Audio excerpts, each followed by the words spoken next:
Tinatayang aabot sa 10 milyong piso ang halaga ng pinsala ng sunog kagabi sa isang bahay sa Quezon City. Nakatutok si Bea Pinlac.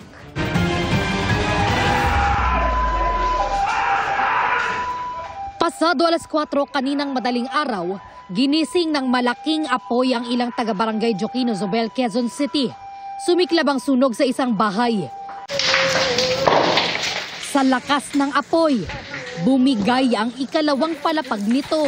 Made of pangkasiyan yung mga kahoy lang. Tapos makita naman natin yung structure is luma na, kaya mabilis pa yung pagkalat ng apoy. Tumangging humarap sa kamera ang pamilyang nasunugan. Maliban sa 2 sasakyan at mga passport, wala na raw silang naisalbang gamit mula sa sunog. Nagtamo ng first-degree burn sa braso ang 29 na taong gulang na lalaking anak ng pamilya nang subukan raw niyang magsalba ng iba pang gamit. Aniya may opisina at bodega rin sa bahay na ginagamit nila sa negosyo bilang supplier ng mga ilaw. Tinatayang aabot daw sa 10 milyong piso ang halaga ng pinsala. Ayon sa BFP, posibleng faulty electrical wiring ang sanhi ng apoy. Mag-aalas 5:30 na ng madaling araw nang tuluyang maapula ang sunog na umabot sa unang alarma. Patuloy ang investigasyon sa insidente. Nagpaabot na rin ng tulong ang mga otoridad.